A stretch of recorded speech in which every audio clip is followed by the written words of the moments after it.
In our last study, we noted that John wrote the book of Revelation prior to the year 70, and that it was actually the Apostle John who wrote it. And we noted that the progression of the book is such that it moves in spiral fashion rather than direct linear progress. Now, as we continue, we need to look at three more issues relative to proper interpretation. That is, things we need to have laid down for us before we go into the actual text of Revelation itself. And so we're ready to pick up with our outline at Roman numeral 4. Revelation is extremely Jewish. Revelation is the most Old Testament and Jewish-oriented book in the New Testament canon. In fact, I would say, as most scholars would, that Revelation is difficult, if not impossible, to understand apart from a knowledge of the Old Testament that precedes it. Let's notice first, capital A, its Old Testament allusions. Revelation has 404 verses, but according to the Nestle-Aland Greek text, it has 734 allusions to the Old Testament. 404 verses alluding to the Old Testament 734 times. Now, there are, interestingly, no direct quotes of the Old Testament in Revelation. John tends to merge Old Testament texts and adapt them for his own drama. John's favorite books appear to be Daniel, Isaiah, Ezekiel, and Psalms. And also it appears that in some places Jeremiah is well received by John. John, you see, is taking up the prophetic mantle. He is presenting himself as a prophet like the prophets of old as he declares God's judgment coming upon the people of Israel in the first century. He is intentionally mimicking the Old Testament prophetic witness. Well, capital B, it's Jewish images. There are abundant uses of Old Testament persons, institutions, and geography in the book of Revelation. I'll just mention a few, but you'll see that there is an abundant use of the Old Testament. Old Testament persons that are mentioned in the book of Revelation include Balaam, Balak, Jezebel, David, Judah, Elijah, Michael, Moses, Gog, and Magog. Old Testament institutions that are mentioned in Revelation are priesthood, temple, altar of sacrifice, 12 tribes, golden altar of incense, the Ark of the Covenant, and the tabernacle of testimony. Old Testament geographical allusions include such references as paradise, Mount Zion, Babylon, Jerusalem, Sodom, Egypt, the Euphrates River, Megiddo, the River of Life, and the Tree of Life. And so we see it uses strongly Jewish images constantly in its unfolding drama. Now, capital C, we need to recognize its Hebraic grammar. John wrote in Greek, but he wrote in a Greek that was very heavily impacted by Hebrew or Aramaic, the first language of Israel. Revelation is so Hebraic that its Greek grammar breaches common Greek standards, and it's very awkward. New Testament scholars who've studied Revelation are constantly having to deal with these awkward Hebraisms, they are called. He breaks the rules of Greek grammar and syntax. Why? Well, according to Aon, we need to note this first. According to Aon, the Greek of Revelation is the most peculiar Greek in the New Testament, in part because it exhibits interference from Semitic languages, perhaps both Hebrew and Aramaic. Why?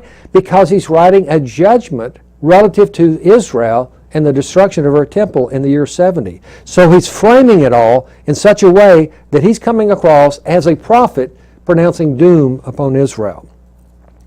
Roman numeral 5. Revelation is highly symbolic. Now, tragically, dispensationalists today, which dominate the evangelical market, dispensationalists argue that we must interpret Revelation in a literal fashion. Charles Ryrie, perhaps the greatest of the dispensational scholars, says, the literal hermeneutic was deemed especially important to the correct understanding of Revelation. Literalism in the book of Revelation. Henry Morris wrote in his commentary on Revelation, most of Revelation is to be taken literally. Well, this is wholly mistaken. And it leads to, therefore, a radical misunderstanding of what Revelation is doing. Revelation is not written, in a sense, intended to be understood literally. Let's consider the evidence from Revelation itself. And let's notice first, capital A, symbolic portrayal is declared. In John's opening words, the first words that his audience would hear, we hear this, Revelation 1:1. The revelation of Jesus Christ, which God gave him to show to his servants the things which must shortly take place, and he sent and communicated it by his angel to his bondservant John. Note the word show there. This involves visions, and everybody knows Revelation is filled with visions. And visions are that which are compatible with non-literary actions. And furthermore, the word communicated is literally the word signified, that is the word signified. It appears in the Gospel of John many times, this idea of signs that Jesus did. These signify something beyond what is actually going on, therefore they're symbolic. And consequently, when you have a book which in its opening statement says that he communicated things that are signified, or he showed by visions, by significant functions, we have a book that is declaring up front that he is communicating by signs, and therefore he is telling the reader and the hearer up front, this is not to be understood in a literal fashion. Capital B, symbolic portrayal demanded. When you read Revelation, you're going to find bizarre imagery. We see these four compound creatures filled with eyes in Revelation 4:6. A creature of various compounds filled with eyes. We see a slain but living lamb with 7 eyes in Revelation 5:6. And Christian, everybody knows that that's talking about Jesus, but everybody should know it's not talking about Jesus literally. He is not literally a lamb. He doesn't have 7 eyes. We see locusts with the faces of men, the teeth of lions, and with crowns in 9:6. We see fire-breathing prophets in 11:5. We see a 7-headed red dragon with 10 horns in 12 verses 3 and 4. We see a woman with eagle's wings standing on the moon in Revelation 12:14. We see a 7-headed beast that is a compound of a lion, a bear, and a leopard in Revelation 13. On and on we could go. Revelation is not to be interpreted literally, or you end up with a bizarre worldview. Capital C, symbolic portrayal is depicted. That is, John very frequently interprets the symbols for us, and we see that when he gives these examples, that these are giving us inside information that these things are to be interpreted in a non-literal fashion. He often interprets the symbols for us. For instance, his very first vision is a vision of Christ walking among the churches. We read in Revelation 1:20, as for the mystery of the 7 stars which you saw in my right hand, and the 7 golden lampstands, the 7 stars are the angels of the 7 churches, and the 7 lampstands are the 7 churches. In other words, the 7 stars are not literally stars, and the lampstands are not literally lampstands. They're churches. In chapter 4, verse 5, the 7 lamps represent the 7 spirits of God. Chapter 5:6, the 7 eyes represent the 7 spirits of God. John tells us this. Chapter 7, verse 12, the 10 horns represent 10 kings. Chapter 17:15, the waters represent peoples. And there are many more. John is giving us clues throughout the book of Revelation that he is not intending anyone to understand his book literally. One commentator on Revelation is Philip Carrington. In his commentary, he states, John was careful in all he said to speak so that no fool could possibly take his words literally. It is an unfortunate fact that the fools so often have. And Christian, I believe it is foolish to go in the book of Revelation thinking you're reading a literal expression of what's to come in history. Well, Roman numeral 6, Revelation is compelling drama. Many commentaries recognize that John is presenting his message as a drama. The Dictionary of Biblical Imagery says, quote, the basic format of the book, a pageant of visions, draws on the theatrical model of a succession of scenes. And because of that, when we read Revelation, recognizing that he's intentionally presenting it as a drama, we see many props. We see lampstands and thrones and altars and temples, etc. We see many actors. We see lambs and beasts and false prophets and horsemen, etc. We see many scene changes. We're in heaven one time, we're on the earth the next, we're at the sea.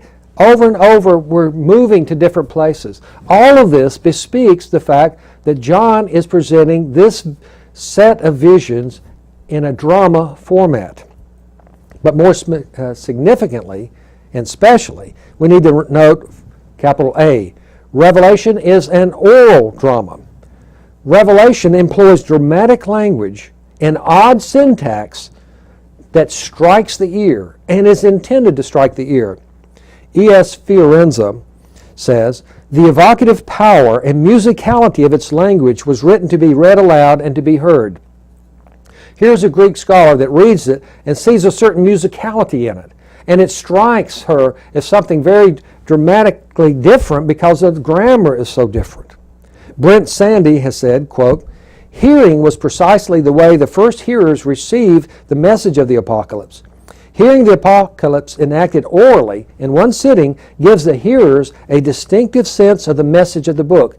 Revelation was written to strike the ear and to open the mind through this dramatic presentation.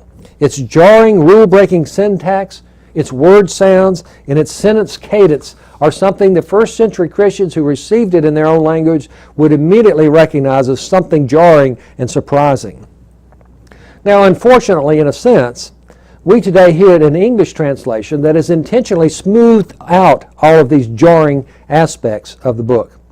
But we still hear crashing sounds, rushing water, choirs, voices of multitudes, loud weeping, blaring trumpets, crashing thunder. All of this tells us that this was to be heard orally to leave its dramatic impact.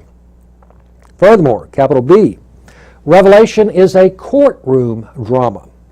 Many scholars note that Revelation uses forensic rhetoric throughout, and judgment is its most dominant and distinctive theme.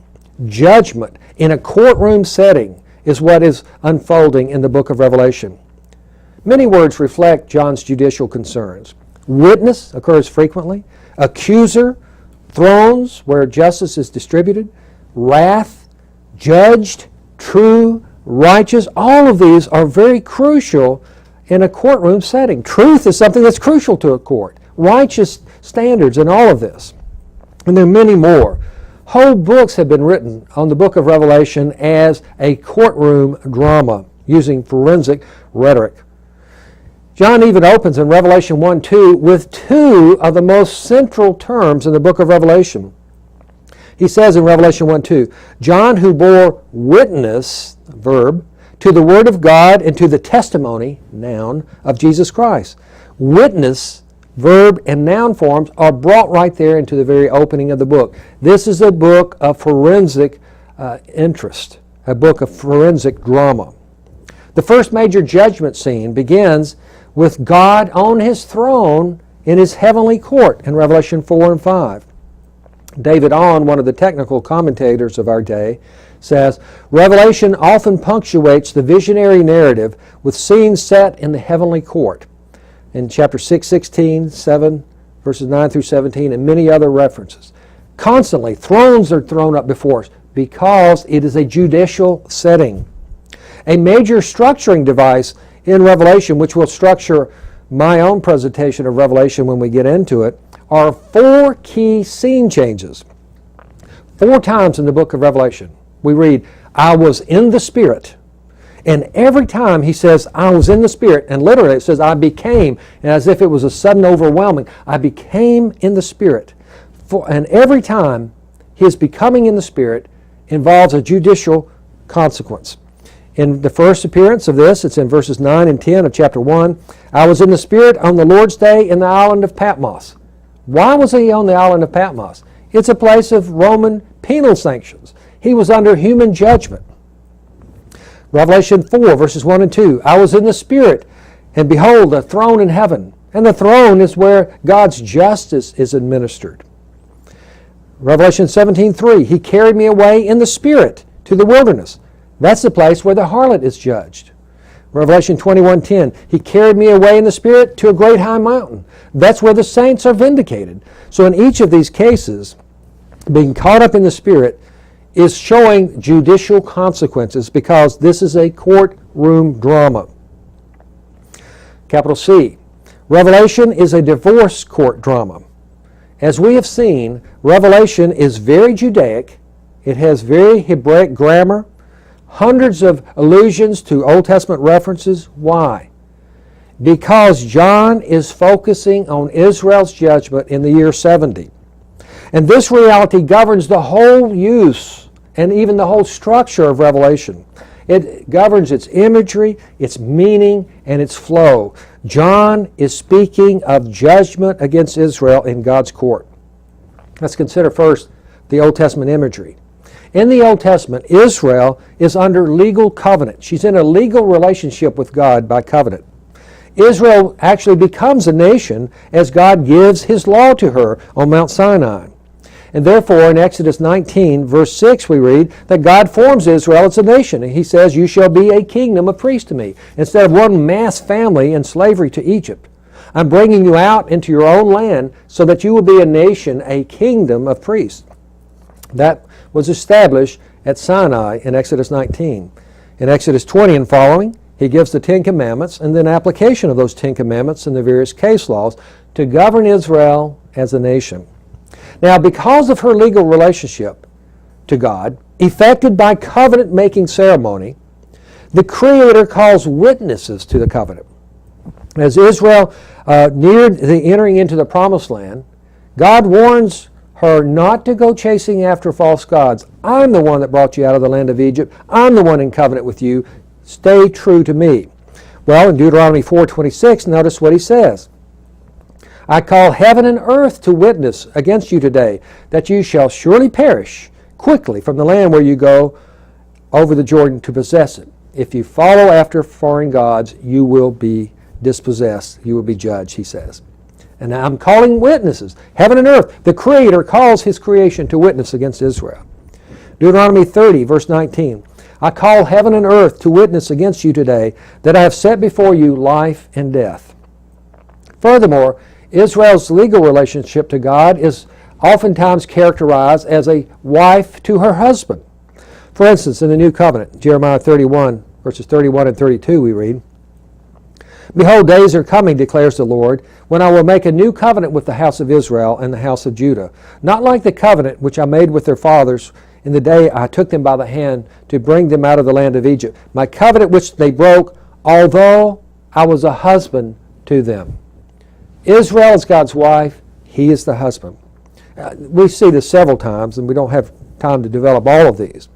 But when Israel breaks covenant as an unfaithful wife, God sends lawyers to her to bring the terms of the law to bear against her. The lawyers bring covenant lawsuit against Israel, and the lawyers are the prophets of God. That's why you often hear the prophets saying, I have a case against you, Israel. Israel must answer to the legal case before God of creation and His witnesses. For instance, in Micah 6, 1 and 2, Hear now what the Lord is saying. Arise, plead your case before the mountains. Remember, they are the witnesses.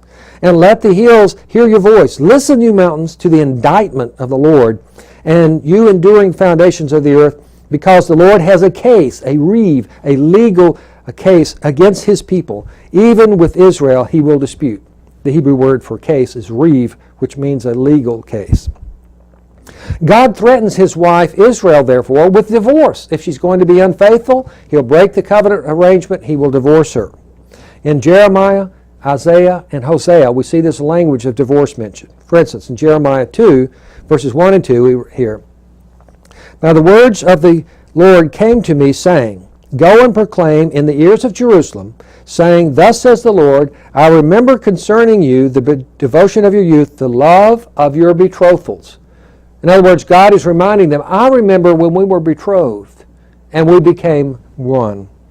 Jeremiah 3 goes on in the next chapter. Jeremiah 3 verses 1 and 8 says, God says, If a husband divorces his wife and she goes from him and belongs to another man, will he still return to her? Will not that land be completely polluted? But you are a harlot with many lovers. And then verse 8. I saw that for all the adulteries of faithless Israel, I had sent her away and given her a writ of divorce. And yet her treacherous sister Judah did not fear, but she went and was a harlot also. So we see what's going on here is something very dramatic, a divorce court setting where Israel is in faithlessness in her relationship to God. Witnesses are being called, testimony is being given, and judgment is to come, just like in the Old Testament setting. Number 2, John's prophetic mantle, which I've mentioned before, but I want to elaborate on a little bit more. As a New Testament prophet, John takes up the case against Israel, and he begins intentionally mimicking the Old Testament prophets. He especially reflects Jeremiah's imagery, and Jeremiah speaks of Israel as an unfaithful wife. Therefore, we have in the book of Revelation 2 major characters. One is the harlot, and the other is the bride. The great harlot who is judged, and the great bride who is taken at the end. And Revelation, through this comparing and contrasting of the harlot and the new bride, is dramatizing God's divorce of Israel and the taking of a new bride, which is His church. And we'll develop that, of course, when we get into Revelation 17 and following, where this really comes to bear. Israel's major judgment vision begins with God on His judicial throne in Revelation 4 and 5. And He later presents Israel as a great harlot. And He shows the great harlot presented in robes that reflect the high priest of Israel. Notice in Revelation 17, verses 4 and 5, we read, And the woman, this is the harlot, Babylonian harlot, which I will argue is Jerusalem. And the woman was clothed in purple and scarlet, and adorned with gold and precious stones and pearls, having in her hand a cup full of abominations and of the unclean things of her immorality. And upon her forehead a name was written, a mystery, Babylon the Great, the mother of harlots. These colors associated with her are also associated with the high priest. The cup in her hand, the name written on her forehead, all of these are related to the high priest. And I'll detail that later when we get into Revelation 17. But it is interesting that the harlot is painted in the colors of the high priest of Israel. In Revelation 16, verses 19 through 21, we see this adulterous harlot stoned to death for her adultery. And we read there, Babylon the Great was remembered before God to give her the cup of the wine of His fierce wrath, and huge hailstones, about 100 pounds each, came down from heaven upon men. And then after that, after the adulterous wife is stoned to death for her adultery, then we have in Revelation 21 and 22 a new Jerusalem to take the place of the old Jerusalem, and she's adorned as a bride, and this is the church of Jesus Christ.